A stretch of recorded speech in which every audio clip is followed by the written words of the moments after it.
Doctor साहब अब ये फरमाइए सर, ये पूरी एक चार्जशीट है दूसरी तरफ से भी कि अभी तक कुछ हुआ नहीं आपके साथ 9 मई 10 मई के वाकयात के बाद भी, लेकिन आप कह रहे हैं कि ये लेवल प्लेइंग फील्ड नहीं मिल रहा। देखिए, लेवल प्लेइंग फील्ड को जब हम बात करते हैं तो लेवल प्लेइंग फील्ड कहाँ से स्टार्ट हुई थी? ये ख्याल में 2021-22 में मरियम नवाज साहिबा ने कहा था कि लेवल प्लेइंग फील्ड होनी चाहिए। फिर उन्होंने खुद ही उसी वक्त उन्होंने वजाहत की थी लेवल प्लेइंग फील्ड क्या। उन्होंने कहा था जब तक ये सारी चीजें जीरो पे ना आ जाए। फिर उन्होंने जीरो को डिफाइन किया। उन्होंने डिफाइन इस तरह किया कि जैसे मियां नवाज शरीफ के खिलाफ 200 के उनकी भुगती हो रही है, इसी तरीके से पेशी हो रही है, इसी तरीके से इमरान खान के ऊपर भी हो।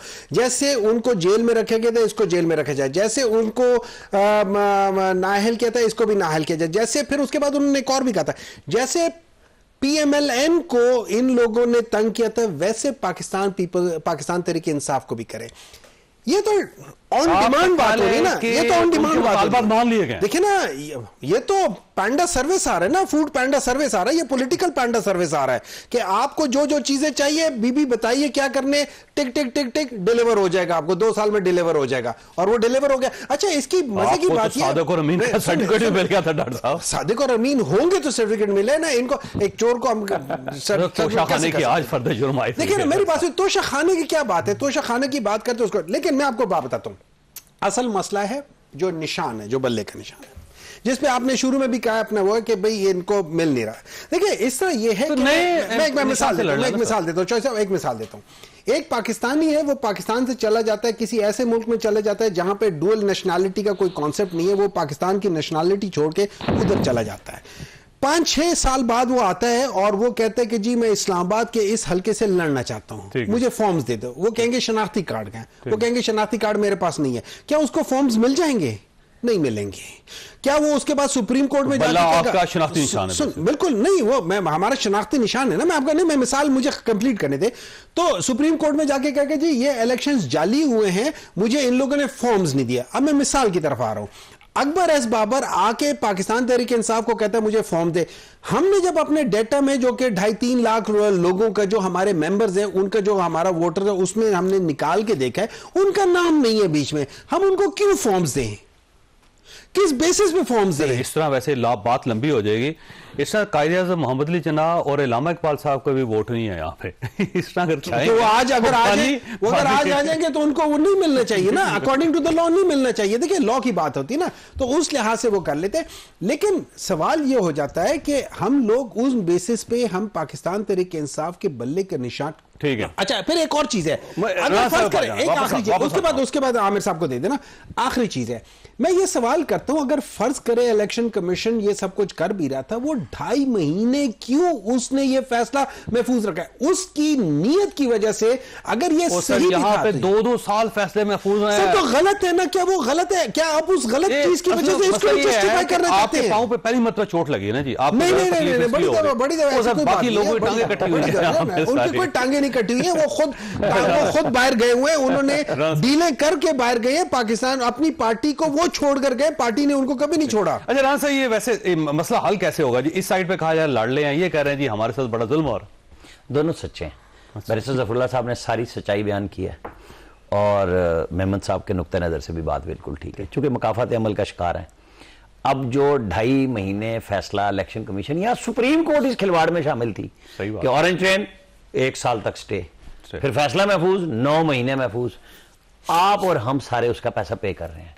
उन जजेस हाशमी की देखें कब रिहाई हुई थी? देखें वो बात जो बैरिस्टर साहब ने कही कि पूरे 89 डेज तक फवाद हसन, ये अपना साद रफीक, इनके भाई सारे 2.5 साल पूरा काटा हुआ है। यहाँ पे फवाद हसन, अहद चीमा सब।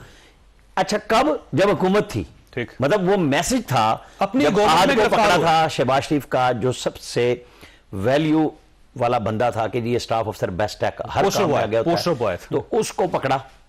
और वो जो डीजी नैब, अब आजकल कहीं और उन्हें बाहर भेजा गया नैब से, मेजर शहजाद साहब, वो फरमाते थे हाँ बंदा चुक लिया, कागज ऐसी बना लेंगे। और वो शहजाद अकबर साहब बैठ के कहते थे बिल्कुल ठीक है, काम असी इकट्ठे ही पाना है। तो वो सारा काम इकट्ठा ही चलता रहा, जिसके लिए वो कहा कि देखो चेयरमैन नैब को तो शहजाद अकबर काबू कर लेता है, तो तुम क्यों नहीं मानते बशीर मेमन से। आज वो बशीर मेमन बुरा है, जाहिर है वो PMLN में चला गया, लेकिन अगर वो बात उस वक्त ना करता, आज करता, तो फिर किसी ने नहीं माननी थी। इशू ये है कि क्या हमारी पॉलिटिकल एलीट, मैं एलीट का लफ्ज यूज करूंगा, इन्होंने ये सोचा है कि हमें कभी पाकिस्तान को ठीक करना है। ये जब सोचते हैं, ये फौजियों की तरफ सोचते हैं, गेट नंबर 4 की तरफ सोचते हैं। आज बुरे हैं, कल सही। लेवल प्लेइंग फील्ड का मतलब ये है कि हमारे साथ शामिल हो जाए। नहीं कि हमें गोद में लो। खान साहब का अब भी जब साफियों से टकराव होता है तो वो कहते क्या है, वो मतलब साफियों से जो बात करते हैं उसमें सियासतदान नहीं है शामिल। वो समझते हैं इक़्तिदार का महवर वो है, और उनके लिए ये सच्ची बात है, क्योंकि अब अगर अवाम के साथ वो आ जाए इक़्तिदार में, फिर पहली दफा पता चलेगा कि नहीं वो लड़ के आए हैं। लेकिन वो लड़ नहीं रहे, वो कह रहे हैं कि मैं जितनी भी फ्रस्ट्रेशन का इजहार करूं, मैं 9 मई करूं, जिसमें अब वो पकड़े गए हैं और 2 दिन का रिमांड है और इतने मुकदमात हैं, तो वो रिमांड तो एक्सटेंड पुलिस कराएगी 2 दिन में। 12 थानों की पुलिस कैसे पूरी कर लेगी? मतलब क्या उनको कोई अजियत में रखना है कि सोने भी नहीं देना, बैठने भी नहीं देना, कि जी हमारे सवाल का जवाब दें? वो तो फिर लंबा चलेगा। टीमें जाएंगे, देखे ना, वो 30 दिन का जब मांगते हैं तो मतलब ये कि इलेक्शन तो पार हो गया। अगर आप एक जमानत लेते हैं और उस दौरान जो जिसकी फर्द जुर्म आयद हो चुकी है, आपको पता है मुकदमात ये हैं, फर्द जुर्म नहीं, ये जो अब सब सोच रहे हैं कि जल्दी जल्दी, आज सोशल मीडिया पे चल रहा है, स्पीड है। नवाज शरीफ और मरियम नवाज रोजाना की बुनियाद पे अदालतों में जाते थे और सुप्रीम कोर्ट के जज उसे मॉनिटर करते थे, हर सूरत में इसको मुकम्मल करो, हर सूरत में मुकम्मल करो, और इलेक्शन से पहले सजाएं दी गई। इसीलिए दी गई कि एक मैसेज था। तो अगर कोई मैसेज पीटीआई को समझ नहीं आ रहा, तो मुझे तो बड़ी क्लियर है कि जी आपने एक लड़ाई लड़ी है फौज से, उन्होंने फौज से लड़ाई भी नहीं लड़ी थी, उन्होंने हमला भी नहीं किया था, लेकिन तय कर लिया गया था, तो फिर आपको रास्ता निकालना चाहिए। नवाज शरीफ को कहते हैं कि जी वो भाग गया, चला गया, भेजा किसने था? मैंने और आपने कैबिनेट मीटिंग चेयर की थी कि जी आप जाएं। वो ये कहते हैं हमारे साथ धोखा हुआ है। नहीं, किसने किया? वो जो खातून वजीर थी यास्मीन राशिद, फिर फैसल साहब थे, जो फैसल, डॉक्टर फैसल, ठीक है, किसके? शौकत खानम कहते हैं कि जो रिपोर्ट्स आनी थी उसी की बुनियाद पर नहीं फैसला करना था। रिपोर्ट्स के अंदर गड़बड़ हुई है। फैसल को उन्होंने ऊपर से डाला कि इसको भी शामिल करो। नहीं, वो आखिरी फाइनल ये फैसला हुआ कि डॉक्टर फैसल जो फैसला करेगा वो नहीं, तो वो मैंने और आपने तो नहीं ना किया, भेजा किसने?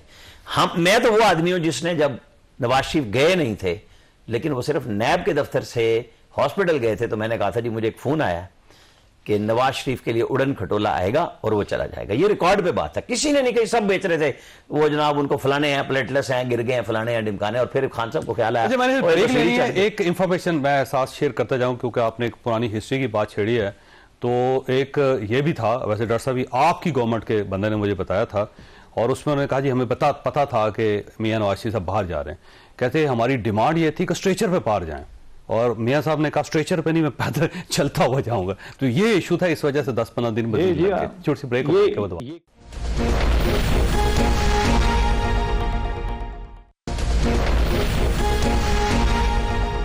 प्रोग्राम में दोबारा खुश आमदीद।